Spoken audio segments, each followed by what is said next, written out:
obligé de l'appeler professeur, mais il ne le mérite plus.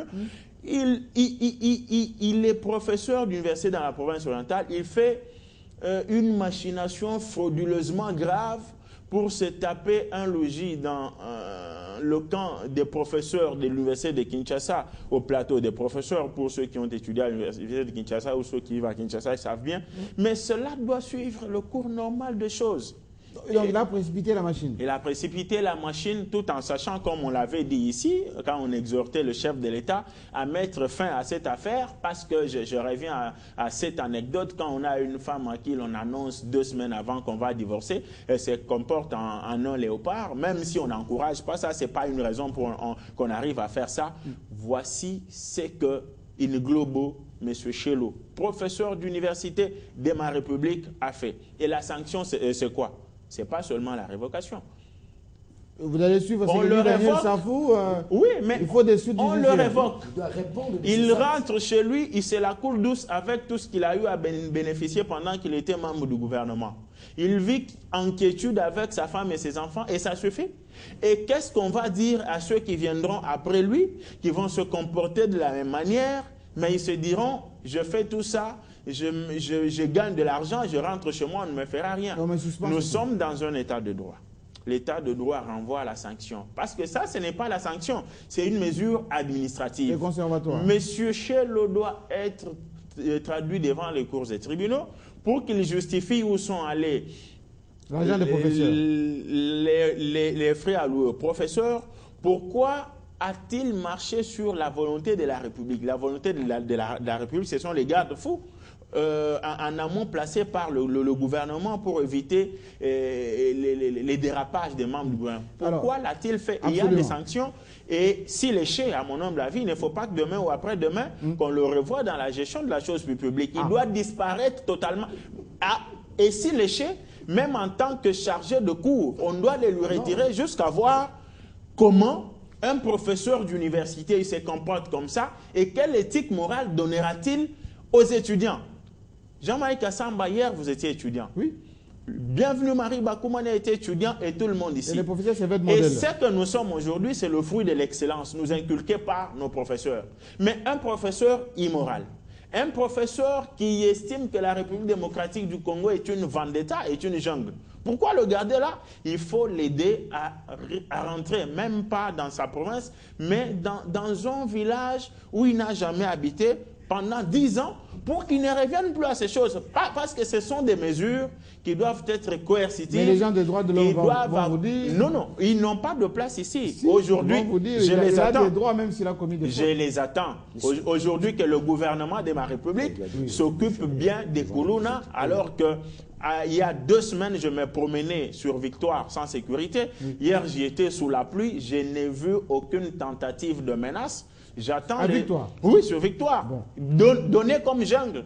Aujourd'hui, c'est le paradis. On peut se promener avec ses téléphones et son argent. Merci beaucoup. Non, non. Les droits de l'homme, c'est de la masturbation intellectuelle qui n'a rien à voir. Absolument. Jérôme Sekana, on a dit, Matata ne punit pas.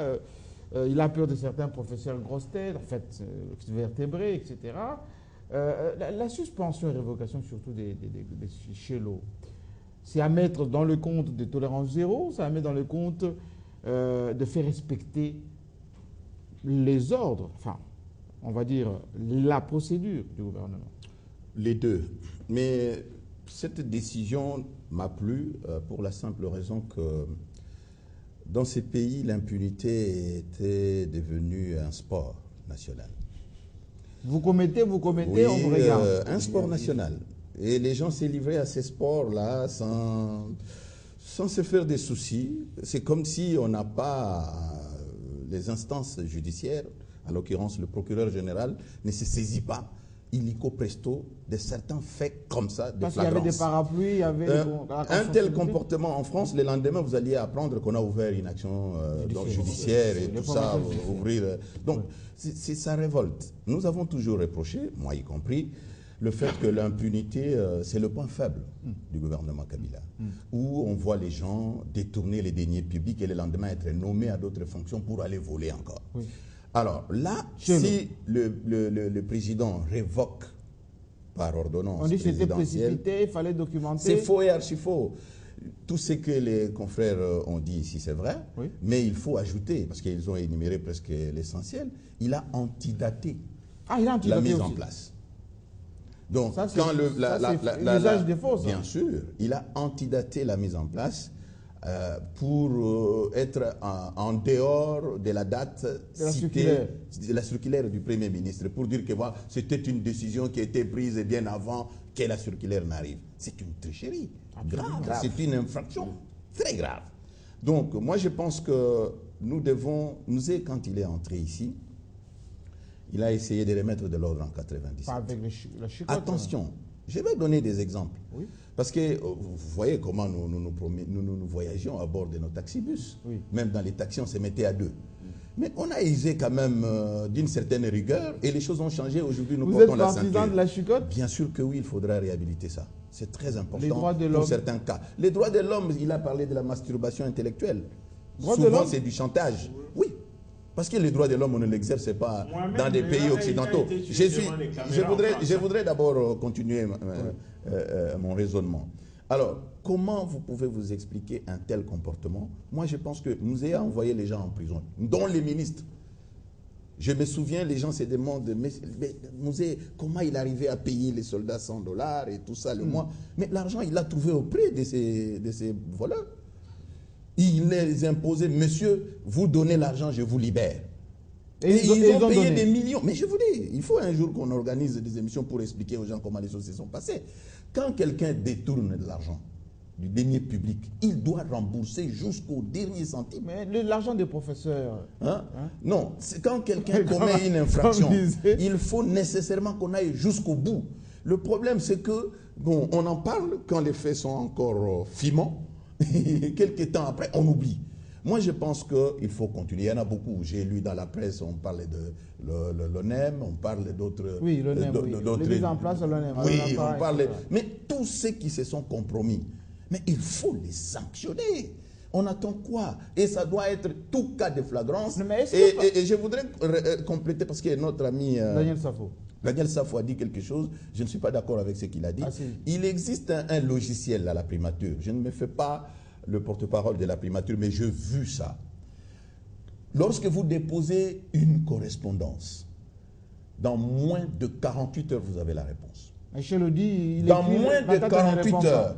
Et il arrive que le Premier ministre descende de son bureau jusque dans chez son directeur de cabinet pour lui dire, monsieur, je suis en train de chômer, il n'y a rien sur ma table. Où sont les dossiers? Envoyez-moi les dossiers. Ah bon? Oui. Il n'est pas Et qu'est-ce qui se passe au jour d'aujourd'hui? Posez la question à tous les ministres. Ils commencent à aller même avec des signataires à la maison, tout simplement parce qu'ils sont pris des coups. Quelqu'un écrit au Premier ministre, la réponse du Premier ministre arrive déjà sur la table. Vous savez, les courriers qui viennent de la primature sont traités avec urgence. Et pendant que le ministre n'a même pas encore vu la lettre lui destinée par quelqu'un. Vous voyez ça? Oui. Conséquence, ils ont l'obligation de lire toutes les correspondances et d'apprêter les réponses pour ne pas être en déphasage avec les instructions. Alors, si Chello, si on dit que Chello n'a pas reçu la réponse, on lui a écrit. Non, on lui a dit qu'il n'a pas répondu. Mais c'est extrêmement grave. Donc, c'est pour vous dire que nous devons aller dans cette direction. Moi, je veux qu'on aille plus loin. Est-ce que ça fait peur à d'autres ministres? Qu'on enterre l'impunité dans ces pays et qu'on ne s'arrête pas seulement à dénoncer les faits, à prendre des mesures administratives, qu'on aille jusqu'au pénal. Et lorsque quelqu'un a détourné les deniers publics, il doit rembourser l'argent. S'il a déjà consommé l'argent, on vend ses biens et on remet l'argent à qui de droit, si pas au trésor. Est-ce que chez l'eau, l'exemple, je vais arriver chez vous, est-ce que l'exemple chez l'eau fait peur à d'autres ministres en fonction? Bien sûr que ça va faire peur. Le problème, c'est l'accoutumance. Les gens, vous savez, malgré la correspondance du Premier ministre, il y a beaucoup de gens qui sont dans ces cas-là. Qui ont fait des mises en place. Dans ces pays, pas seulement des mises en place, même certains biens des ministères. Bien sûr, les gens peuvent se permettre de falsifier les documents, de retirer certains biens du gouvernement et en faire leur propre bien privé. Mais qui contrôle? Le secrétaire général du gouvernement? Le secrétaire général doit faire le travail. Mais également, les services de renseignement doivent faire le travail. Nous sommes dans une période transitoire. Lorsqu'on dit vous expédiez les affaires courantes, vous n'avez pas la plénitude du pouvoir. pour signer des actes qui engagent l'État. Avant de faire quoi que ce soit, même pour sortir, vous devez obtenir l'autorisation. Quand ça, par exemple, dit que nous n'avons pas été dans certaines rencontres, effectivement que l'autorisation n'a pas été donnée. Il y a certains ministres, le ministre des Affaires étrangères est parti, c'est qu'il a reçu le feu vert. Il y a d'autres ministres tout le gouvernement va se déplacer à Goma pour le conseil des ministres du mercredi.